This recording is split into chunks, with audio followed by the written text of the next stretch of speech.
Ya, Anda kembali di Apa Kabar Indonesia Pagi, pemirsa. Kita akan membahas dialog ya, kita di segmen ini terkait penyelenggaraan Haji 2025. Beberapa kloter sudah diberangkatkan dan sudah tiba di Tanah Suci, begitu ya, tepatnya di Madinah. Nah, seperti apa jalannya pelaksanaan ibadah Haji 2025? Apa saja inovasi yang mungkin diterapkan ya untuk memberikan kenyamanan dan keamanan bagi para jemaah haji asal Indonesia? Kita sudah terhubung dengan Menteri Agama Bapak Nasaruddin Umar. Assalamualaikum. Warahmatullahi wabarakatuh. Baik, terima kasih Pak Menteri Agama, Pak Nasaruddin Umar atas waktunya pagi hari ini. Sebelum kita masuk pada poin ya pembicaraan kita pada pagi hari ini, kita lihat dulu ya Pak paket tayangan pengantarnya berikut ini Pak Menteri.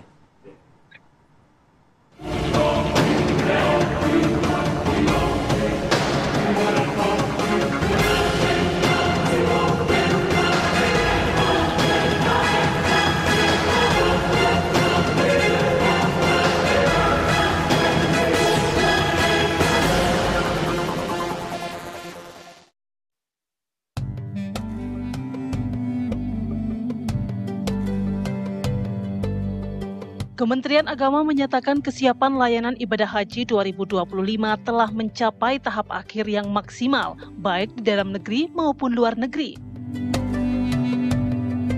Beberapa layanan di Arab Saudi seperti akomodasi, transportasi, dan konsumsi sudah disesuaikan dengan kebutuhan jamaah.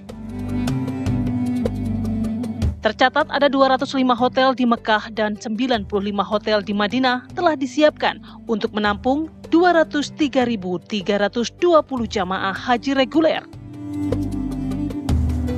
Sedangkan untuk layanan konsumsi jamaah, Kemenak juga telah menyiapkan 55 dapur di Mekah dan 21 dapur di Madinah. Selain teknis keberangkatan, pemerintah juga mengawasi aspek kesehatan dan logistik selama 41 hari masa pelaksanaan haji. Selain itu, Kementerian Agama melalui penyelenggaraan haji dan umroh tengah mengupayakan agar pembayaran denda dam jamaah haji 2025 bisa dilakukan di Indonesia. Sebab di tahun ini terdapat ratusan ribu jamaah yang mesti membayar denda dam. Dam merupakan sanksi atau denda bagi jemaah karena pelanggaran tertentu. Pembayaran dam umumnya dilakukan dengan penyembelihan hewan ternak yang kemudian dibagikan. Badan Pengelolaan Keuangan Haji dan Badan Amil Zakat Nasional menargetkan peningkatan jumlah pengiriman daging dam ke Indonesia hingga 2.200.000 ekor kambing. Tim TV One mengabarkan. Ya, tampaknya banyak ya rencana-rencana yang akan dilakukan pemerintah ke depan begitu dalam pelaksanaan haji tahun ini pun juga beberapa inovasi tadi sudah disampaikan ya, dam akan dilaksanakan di Indonesia. Juga soal kampung atau perkampungan Indonesia di Mekah. Nah, itu nanti itu akan kita tanyakan langsung ya kepada Pak Menteri. Tapi mungkin sebelum detail membahas ke sana, saya ingin tanya dulu Pak Menteri, Pak Nasaruddin. Sejauh ini Pak, bagaimana pelaksanaan penyelenggaraan haji kita di 2025? Lancarkah atau bagaimana? Ada catatan-catatan sejauh ini Pak?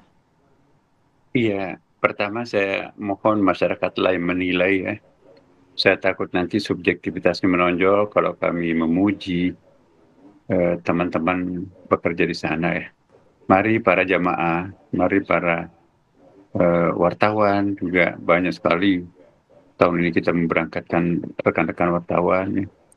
Jadi ada tim pengawas juga dari DPR, dari BPK, dari semua dari Kejaksaan, KPK dan sebagainya.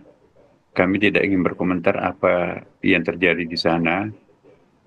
Apakah itu ada kemajuan atau enggak. Mari masyarakat menilai apa yang terjadi di sana. Apakah terjadi perbedaan, perubahan dengan tahun lalu dan sekarang. Ya.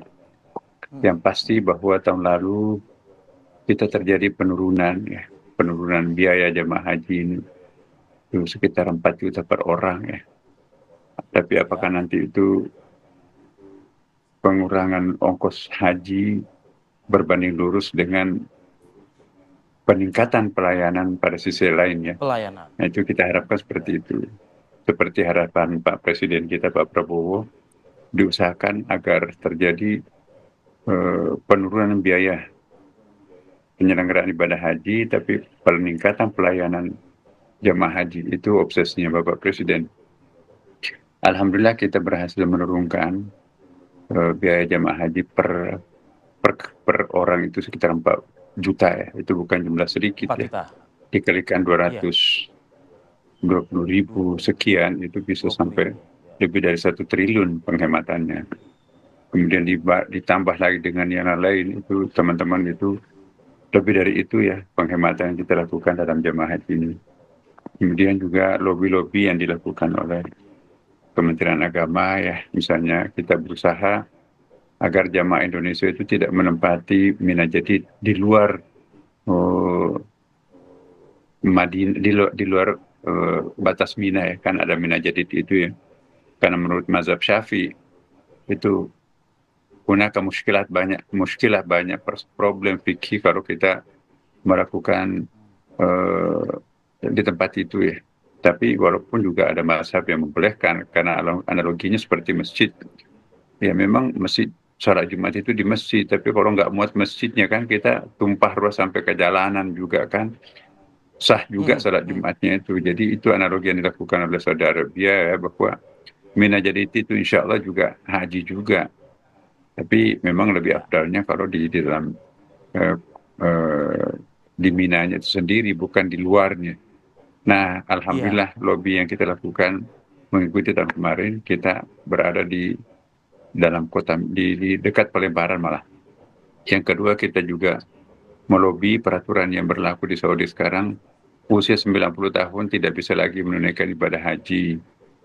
Wah, ini yang membuat kalang kabut kita. Akhirnya kita lobi, kita sendiri juga berjumpa dengan Menteri Saudi, Menteri hajinya dan Menteri Kesehatannya. Ya, kemudian alhamdulillah diberikan kekhususan untuk Indonesia. Kemudian usia 70 tahun ke atas itu maksimum 7%. Alhamdulillah juga kita lobby lagi menteri-menteri yang terkait sudah dilonggarkan lagi ya. Kemudian juga dikasih kuota untuk petugas 1%. Iya, tambahan ya dari Pak jumlah Menteri. total jemaah haji, berarti kita hanya dapat kuota untuk petugas haji itu 2.000 orang untuk melayani 230 ribuan orang. Itu kita anggap nggak cukup. Kami lebih lagi, akhirnya dikasih penambahan 100%. Sehingga dengan demikian bisa kita memperoleh petugas jemaah haji itu 4 ribuan petugas haji. Nah, kemudian kita juga melobi teknis pelaksanaannya itu dengan cara memberikan kemudahan terhadap penggunaan jalan-jalan tertentu, terutama dalam proses tanazul. Tanazul ini kan adalah jalan ini belum pernah dilakukan secara formal tahun-tahun sebelumnya. Jadi negara hadir untuk memfasilitasi kemudahan jamaah dengan cara tidak mesti harus orang itu nginapnya di kemah. Jadi ada 36.000 jamaah nanti itu bisa langsung ya dari Musdalifah itu tentu melewati juga di kompleks Mina ya. Kemudian langsung ke hotelnya karena lebih dekat dari hotel ke Pelemparan daripada ke kemahnya. Nah itu kita peruntukkan jadi boleh nginep kepada di hotel jamaah masing-masing ya Pak ya? lansia, difabel dan juga terutama yang bermasalah termasuk perempuan. Dan kemudian juga kita berhasil melobi bagaimana supaya dapur-dapur Indonesia itu menyuguhkan masakan-masakan Indonesia, bukan masakan orang asing ya. Kemarin juga terakhir saya datang ke syarikat-syarikat itu, masih ada 3 syarikat yang menyuguhkan beras India yang keras bagi mulut Indonesia, itu nggak biasa itu ya. Jadi kami juga protes, minta supaya diganti dengan beras yang biasa dikunyah oleh mulut Indonesia. Jadi sampai segitu kita lakukan. Kemudian juga banyak hal yang lebih teknis kami lakukan. Berangkatan petugas jemaah haji pun juga pembagian tugasnya dan juga termasuk calon jemaah haji itu kita berikan nusuk ya. Jadi pembagian kamarnya itu di bandara di Indonesia ini. Jadi Jamaah kita itu begitu sampai di asrama haji itu dibagikan. Tidak perlu lagi cek imigrasi di sana, kartu ya, Pak, identitasnya, dia sudah tahu nanti kamarnya lantai berapa, di hotel mana, kemudian juga nomor kamarnya sekamar dengan siapa. Jadi kalau hilang pun juga gampang ditemukan karena ada bukan saja barcode ya, tapi di situ ada chipsnya. Chips itu nanti yang bisa gampang dideteksi yang bersangkutan ada di mana. Jadi kita sudah menggunakan alat-alat teknologi untuk mendeteksi jamaah. Kemudian juga sampai tadi malam, jadi teman-teman kami jarang tidur nih. Bahkan libur panjang kemarin Lebaran itu pun juga lembur di kantor ya. Kenapa? Untuk memberikan kemudahan kepada calon jamaah haji kita. Mempersiapkan Pak Menteri. Kemudian petugas jamaah haji yang setingkat advance itu ya sudah dikirim lebih awal untuk melakukan penyelesaian dan penguasaan medan supaya untuk memitigasi risiko apa yang bisa muncul. Nah, insya Allah kalau direction yang telah ditetapkan oleh Menteri Agama kepada para petugas haji itu diindahkan, dijalankan, maka saya kira tingkat kemudahan jamaah haji itu akan lebih terasa nantinya. Maka itu juga kami melibatkan tenaga-tenaga polisi, tentara lebih banyak yang sudah berpengalaman untuk tahan banting lah istilahnya ya. Jadi kalau bukan lagi memperbanyak petugas-petugas haji yang secara fisik itu ya lemah ya. Di sini kan musim panas, sangat panas ya, dan diharapkan dibayangkan nanti itu jamaah haji kita itu akan berada pada situasi yang sangat panas ya. Makanya itu diperlukan tenaga-tenaga yang sangat kuat ya untuk mendampingi mereka. Sekali lagi kedisiplinan para petugas ini juga sangat diharapkan. Ini yang kami doktrinkan kepada para petugas, bahwa kita ini melayani tamu-tamu Allah, bukan melayani jamaah haji. Anggaplah itu tamunya Allah, barang siapa yang menservis dengan bagus, sempurna, tamu Allah pasti juga akan dapat kekuatan dari Allah. Nah, banyak hal yang pernah kita lakukan, tapi kami tidak mau menilai diri kami baik atau buruk, tetapi silahkan Bapak Ibu media, kan setiap hari itu mengalir tuh pemberitaan media dan media sosial juga termasuk apa-apa yang terjadi. Alhamdulillah sampai pemberangkatan pada malam ini hal-hal yang sangat prinsip itu tidak terjadi. Ya, termasuk juga jumlah kematian. Biasanya tanggal-tanggal seperti ini sudah kita temukan beberapa orang yang meninggal, tapi ini baru kemarin 1 ya. Dan tingkat hunian rumah sakit pun juga di sana itu juga masih sedikit. Nah, kita berharap nanti tidak ada kejadian yang istimewa, sehingga harapan Kementerian Agama, harapan pemerintah sama juga dengan harapan keluarga besar jamaah haji yang ditinggalkan di Indonesia. Saya kira itu. Baik, Pak Menteri.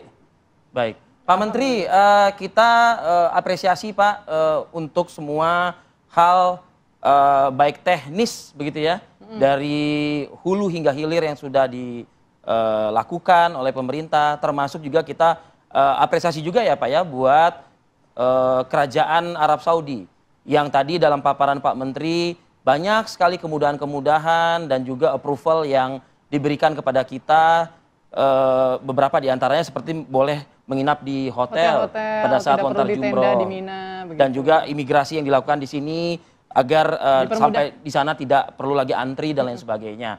Nah, kita coba nanti mendalami ya Pak ya hubungan kita dengan Arab Saudi ini melalui Bapak, salah satunya Kementerian Agama dan juga Kementerian Haji dan Umroh Arab Saudi Pak. Usai jeda tapi Pak, kita jeda dulu sejenak, kami akan kembali sesaat lagi.